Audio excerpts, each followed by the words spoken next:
Continuando en Historia del Arte, en Aula Mentor, vamos a hablar del siglo XIX, de la primera mitad, en cuanto al periodo neoclásico. Es un periodo complejo. Hasta la mitad del siglo XVIII, el mundo de la creación artística se corresponde con una sociedad estable, en la que nobleza e iglesia son sus grandes clientes. Las revoluciones del siglo XVIII dan paso a un nuevo mundo más dinámico, en el que la burguesía pasa a convertirse en la clase social dominante. En consecuencia, el panorama artístico, hasta entonces organizado en torno a grandes estilos, se fragmenta. Rápidamente se suceden los movimientos neoclasicismo, romanticismo, realismo. Incluso surgen figuras inclasificables como las de Francisco de Goya. Hablemos de los orígenes neoclásicos. A mediados del siglo XVIII, el cansancio y el rechazo de las formas del barroco y del rococó dio lugar al surgimiento del neoclasicismo, movimiento artístico basado en la razón, que se prolongaría hasta más allá de las primeras décadas del siglo XIX. El neoclasicismo da comienzo, efectivamente, cuando Johann Winckelmann, en su estudio titulado Historia del Arte de la Antigüedad, en 1764, y Lessing, en su obra La Conte, 1766, proclaman al arte griego como la culminación absoluta de la perfección y de las bellezas artísticas. Pero el gusto y la vuelta a lo clásico fue surgiendo desde ya años antes, desarrollándose en un primer momento dentro de círculos de eruditos, filósofos y artistas que buscan la renovación del arte. Además, recibió un notable impulso de las excavaciones arqueológicas de las antiguas ciudades de Herculano, 1738, y Pompeya, en el 1748, cuyo descubrimiento causó gran sensación en la época, atrayendo a Italia a numerosos estudios y artistas de toda Europa, y dando lugar a numerosas publicaciones que divulgaron con gran detalle esa antigüedad redescubierta. En cuanto al neoclasicismo y su revolución, en la ciudad de Roma son visibles y abundantes las ruinas clásicas aún en pie. Se convirtió en la capital del neoclasicismo. Allí se establecerán teóricos y artistas como Mengs, Winckelmann, Canova, Flaxman o Thorwaldes, creando con sus obras y sus debates un ambiente favorable a la difusión del gusto por el arte grecorromano. Esta actitud daría lugar a que los viajes de estudio se extendiesen a otras zonas como Grecia. Pero desde 1784, año en el que David pinta en Roma el cuadro titulado El juramento de los Horacios, el neoclasicismo pasa a ser adoptado por los revolucionarios franceses como un arte adecuado a su lucha contra el antiguo régimen, ya que encarnaba para ellos el ideal moral y formal que buscaban. De ese modo, el neoclasicismo se convirtió en la bandera de los cambios revolucionarios y poco después en el arte oficial del Imperio Napoleónico. Tras la caída del Imperio Napoleónico en 1814, el neoclasicismo empezará a ser sustituido por el romanticismo. Es un modelo clásico, el neoclasicismo, y es una nueva forma de entender el arte y fue un movimiento regenerador que desde la razón afirma la superioridad del arte de Grecia y Roma, cuyas sociedades eran consideradas las más libres, justas y perfectas. Frente al recargamiento decorativo, el sentimentalismo, la superficialidad y las complicaciones formales del barroco, el arte clásico representa para los neoclásicos la máxima perfección y racionalidad, superior a la de cualquier otra época y por ello universalmente válido. El neoclasicismo retoma, por lo tanto, el gusto por lo clásico y lo declara modelo y norma suprema del arte. Pero por lo general, la imitación significará para el neoclasicismo no una copia sin más de las formas antiguas, sino un punto de partida, un ejemplo o motivo de inspiración para crear nuevas formas que sirvan a la sociedad del presente. En cuanto a la arquitectura neoclásica y sus principios básicos, podemos decir que se puede distinguir en primer lugar entre partidarios de lo griego y partidarios de lo romano, postura representada respectivamente por Winckelmann y Piranesi. A partir de ahí existirán arquitectos que siguieron fielmente los modelos grecorromanos y otros que a partir de esos modelos crearán obras totalmente renovadoras. A todas las tendencias de la arquitectura neoclásica puede aplicársele una serie de rasgos comunes, como son la preferencia por la horizontalidad, una simplificación de líneas de los edificios, tanto de sus perfiles generales como sus plantas. La decoración queda reducida a la mínima expresión como resultado de la búsqueda de la simplicidad y de la funcionalidad. Los materiales constructivos, como la piedra o el ladrillo, se dejan a la vista. La columna, además del muro predominante desnudo de decoración, fue el elemento protagonista de toda la arquitectura neoclásica. Se utilizaron habitualmente frontones con grupos escultóricos al estilo griego, pero la configuración del espacio sería principalmente romana, utilizándose la bóveda y la cúpula. En cuanto a su arquitectura neoclásica, los tipos de edificios, en el neoclasicismo predomina el edificio con finalidad pública y surgen nuevas tipologías arquitectónicas que responden tanto a los principios del movimiento ilustrado, de que el neoclasicismo forma parte, como a las necesidades de la nueva sociedad que está surgiendo. Así, los palacios e iglesias dejan paso a las escuelas, ayuntamientos, bibliotecas, museos, viviendas, fábricas, lugares de trabajo, etc. Esas tipologías se construyen además no como algo desconectado y sin relación, sino que tienen un sentido adecuado, planificado y conforme con el conjunto de la ciudad, sus servicios y sus funciones. Algunos edificios incluso son de hecho verdaderas ciudades dada la escala y el tamaño a que están planificados y diseñados. En cuanto a los precursores, podríamos nombrar a Giambattista Piranesi. Aunque no es su único centro, Roma fue el lugar de encuentro de eruditos y artistas que dieron el primer impulso y definición al neoclasicismo. Entre los artistas que trabajaron en Roma destaca Giambattista Piranesi. En sus grabados, geniales e imaginativos, de ruinas de templos y otras arquitecturas, resalta, acentúa y magnifica el espacio clásico, reflejando la admiración que sentía al descubrir la grandeza y fuerza impresionantes de una cultura que hacía tiempo desaparecida. Los grabados de Piranesi representan sin duda una visión personal del impacto que produjo en la época tanto el descubrimiento de Herculano y Pompeya como de toda la cultura clásica, y además reflejan el enorme entusiasmo viajero, artístico e intelectual a que aquella dio lugar.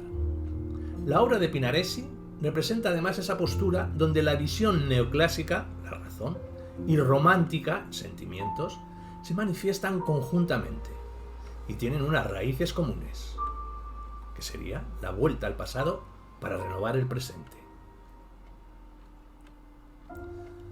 En cuanto al neopalladianismo anglosajón, podemos decir que las primeras manifestaciones de recuperación de lo clásico tienen como protagonista Inglaterra, donde la reinterpretación de la obra de Palladio, neopalladianismo, ofrece la temprana obra de Chirsquey House, realizada ya en 1725 por Lord Burlington.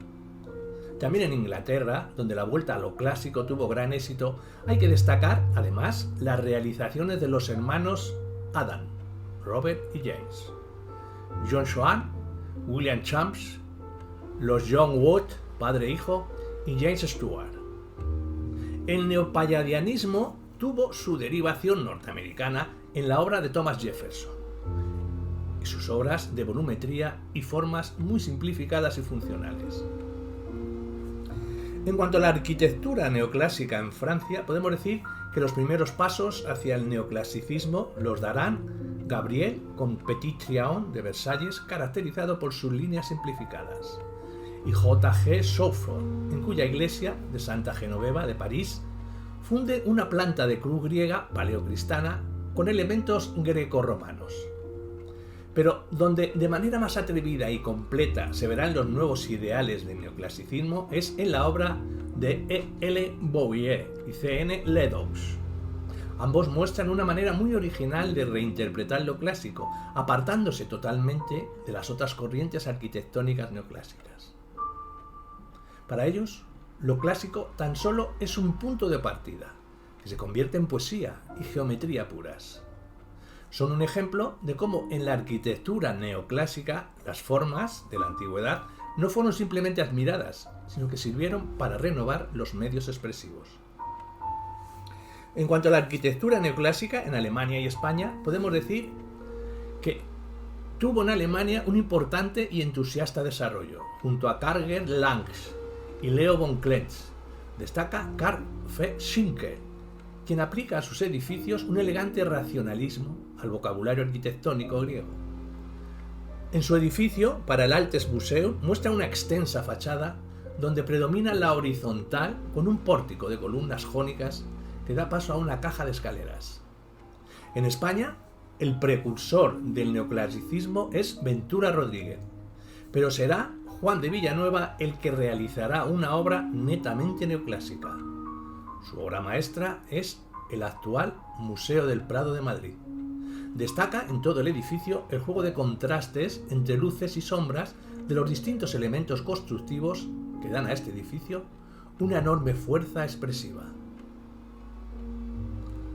En cuanto al punto de partida erróneo, podemos decir que frente a la exaltación y movimiento que desarrolló la escultura barroca, los neoclásicos buscaron realizar obras de formas serenas, basadas en el modelo griego que define Winckelmann. Pero Winckelmann basó sus teorías sobre el arte clásico, no sobre esculturas griegas originales, sino a partir de copias de aquellas, y concretamente en el Apolo de Belvedere, obra del periodo helenístico. Tal hecho dio lugar a un punto de partida erróneo: creer que la escultura griega se realizó exclusivamente en mármol blanco. La escultura neoclásica fue por ello el resultado en gran parte de una ilusión más que de una realidad contrastada.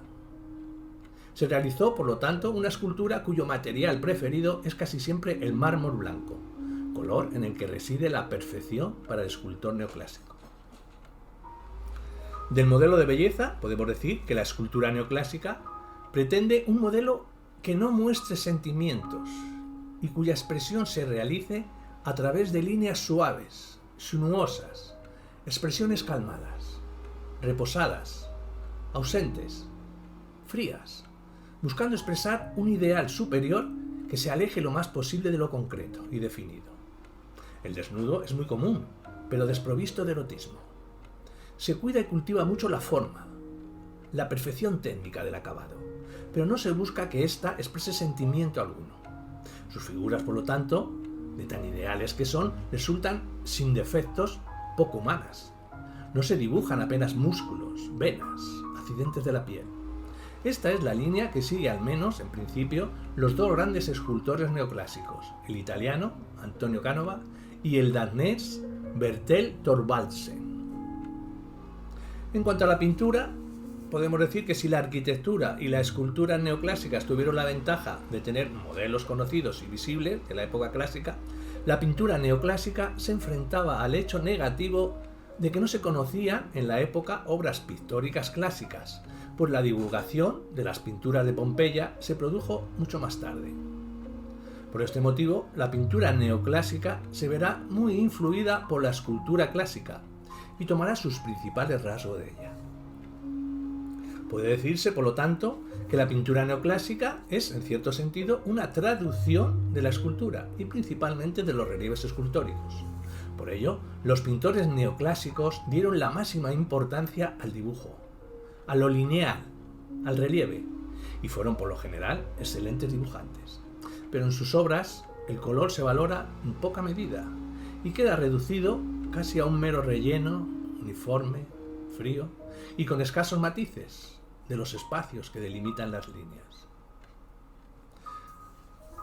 En cuanto a David, frente a Mengs, podemos decir que la pintura neoclásica nace y se desarrolla entre la postura planteada por Winckelmann sobre la belleza ideal, por un lado, y la que se responde a los requerimientos y compromisos morales y políticos con la sociedad que nace de la Revolución Francesa. Esas dos posturas las representan a R. Mengs y J. L. David, que realiza una obra profundamente renovadora y creativa a partir de lo clásico y de su compromiso pleno con las ideas de la Revolución. Mengs no salió jamás en sus obras de un mundo de mitologías y dioses, es rígidamente normativo y no renueva ni los temas ni las formas y medios de expresión artísticos. David, en cambio, es plenamente consciente de su compromiso con la sociedad sometida a radicales cambios y realiza una pintura plenamente renovadora, donde el pasado clásico le sirve como base para realizar una obra propagandística de los ideales revolucionarios. Ingres, que fue el gran academicista, su nombre, Auguste Ingres, es opuesto totalmente a los románticos, de los que será contemporáneo. Puede considerarse el padre del academicismo. Es un neoclásico, sin neoclasicismo, pues su admiración por las formas puras de la realidad a través del dibujo es para él algo sagrado y mágico, algo superior, que está por encima de cualquier modelo histórico. Estudió el arte escultórico griego, pero de él tan solo tomará la perfección y armonía de sus formas. Siempre mostró su interés por el mundo femenino, como muestra el maravilloso retrato de Madame de Caughey, que además expresa la gran admiración de Ingres que tenía por el pintor Rafael, a la que se añadiría más tarde la que sintió por Holbein. Además, Ingres va a ser un gran pintor de desnudos femeninos, entre los que destacaremos el titulado La bañista de Valpinçon. Las líneas delicadas de este cuerpo, modeladas mediante una delicada luz, son una muestra de culto de Ingres a una forma que combina equilibrada y sabiamente la frialdad y la sensualidad a la vez. De Goya podemos decir que es el punto de arranque de la pintura contemporánea. En el proceso de renovación del arte que se inicia en Europa a mediados del siglo XVIII, la trayectoria artística de Goya representa un camino único, original y distinto a todo lo que se haga en su época. El de un artista tan libre y personal que, yendo mucho más lejos que cualquier pintor de su tiempo, inicia en solitario una renovación de medios de expresión artística tan profunda e intensa que conseguirá adelantarse a todos los desarrollos posteriores de la pintura. En 1792, Goya declara: «No hay reglas en el arte», reclamando ante la Academia de San Carlos la libertad del artista, definiendo así un rasgo fundamental del artista contemporáneo. La obra de Goya, a la vez que síntesis y culminación de la obra pictórica de los grandes maestros barrocos, sobre todo en Rembrandt y Velázquez, constituye un inicio y un adelanto que la mayor parte de las actitudes, técnicas y movimientos artísticos, que luego tendrán nombre propio en la historia de la pintura de los siglos XIX y XX, serían romanticismo, realismo, impresionismo, expresionismo y surrealismo. De los cartones para tapices podemos decir que la formación de Francisco Goya se realizó en Zaragoza y en su viaje a Roma, donde aprendió la difícil técnica de la pintura al fresco. A su regreso, el éxito de sus primeras obras le dio la posibilidad de trabajar para la Real Fábrica de Tapices. Los 63 cartones para tapices realizados por Goya fueron destinados a los palacios del Pardo y el Escorial, y se realizaron en 3 etapas distintas, entre 1775 y 1792. Goya refleja en los cartones la moda de lo popular, el llamado magismo, y lo hace creando escenas luminosas de aire amable, optimista y placentero, a las que dota de ricos, luminosos y cálidos colores, consiguiendo agrupar figuras y personajes de forma magistral. Todo tipo de actividades populares se toman en los tapices como modelo a imitar, aunque idealizándolo y buscando crear una imagen feliz. Los cartones para tapices son un perfecto reflejo del siglo que terminaba, de una visión de la vida despreocupada, placentera y feliz, que las convulsiones revolucionarias que se avecinaban en Europa. En cuanto a Goya, como pintor de retratos, podemos decir que si Goya es el gran cronista de su tiempo, con los retratos, lo es en su dimensión más plena y lograda. Su abundante producción retratística no tiene precedentes en la pintura española, y la galería de personajes que Goya nos ha legado muestra no solo el gran prestigio que alcanzó como pintor, sino también su capacidad mágica de mostrarnos y extraer de cada personaje sus rasgos más íntimos, humanos y verdaderos. No tiene Goya limitaciones en el retrato, y todos los tipos que representa los trata expresando y acentuando la personalidad del retratado, mostrando sus defectos o sus virtudes de una forma sincera, sin idealizar y sin tratar de adular o agradar a sus modelos. Por ello podemos decir que con Goya nace el retrato psicológico. Ante su mirada van a pasar los personajes y las familias de la aristocracia más encumbrada de España. El conde de Floridablanca, los duques de Osuna, Luis de Borbón, hermano de Carlos III, entre los principales. En cuanto a la crisis, podemos decir que en los primeros años del reinado de Carlos IV, coincidiendo con el estallido de la Revolución Francesa, Goya alcanza la cima como pintor cortesano.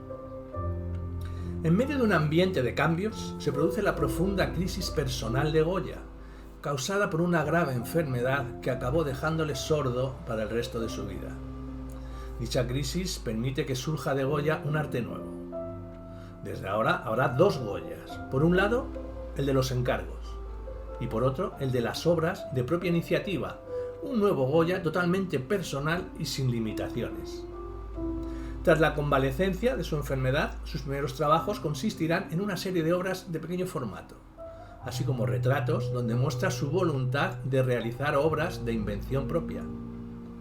Poco después, retrata a los duques de Alba, y en ese tiempo se iniciaría la legendaria relación de Goya y Cayetana de Alba, su modelo más famoso, de la que realizará varios retratos en diversas estancias de Goya en Andalucía. En cuanto al periodo de madurez, podemos decir que es la época en la que Goya realiza Los Caprichos, 1797-1799, su primera gran serie de grabados, y pinta su último fresco religioso en San Antonio de la Florida. Son años además en que pinta soberbios retratos individuales a Jovellanos, Moratín, la duquesa de Chinchón, así como ese programa de historia contemporánea de España que es el retrato del grupo de la familia de Carlos IV. En los primeros años del siglo XIX, Goya, que ha alcanzado la plenitud de sus medios de expresión artística, realiza además de sus famosos cuadros de las Majas, con el único desnudo que realizó el pintor, hermosos retratos como los de Isabel de Porcel, Bartolomé Sureda, Francisca Sabasa o el conde de Fernán Núñez. En cuanto a la guerra y el exilio, podemos decir que desde 1808 Goya va a sufrir de nuevo en su vida momentos terribles como consecuencia de la invasión de España por el ejército napoleónico. Goya, afrancesado, favorable a las ideas ilustradas, pero opuesto a la imposición violenta de las ideas, deberá partirse, como tantos otros, entre el patriotismo y su adhesión a las reformas revolucionarias. Tras los largos años de la guerra, termina los grabados de los desastres y pinta los monumentales cuadros del 2 de mayo y los fusilamientos de la Moncloa. Después realiza dos series de grabados tituladas Disparates y Tauromaquia, y buscando la tranquilidad se retira a las afueras de Madrid, a una casa situada en la Quinta del Sordo, en la que vivirá hasta 1824, donde realizará las pinturas negras. En 1824 se exilia en Burdeos, haciendo periódicos viajes a España. Allí Goya sigue siendo una persona enérgica y un artista plenamente creativo, como lo demuestra el uso de nuevas técnicas como la litografía, en los toros de Burdeos, y grandes obras como La lechera de Burdeos.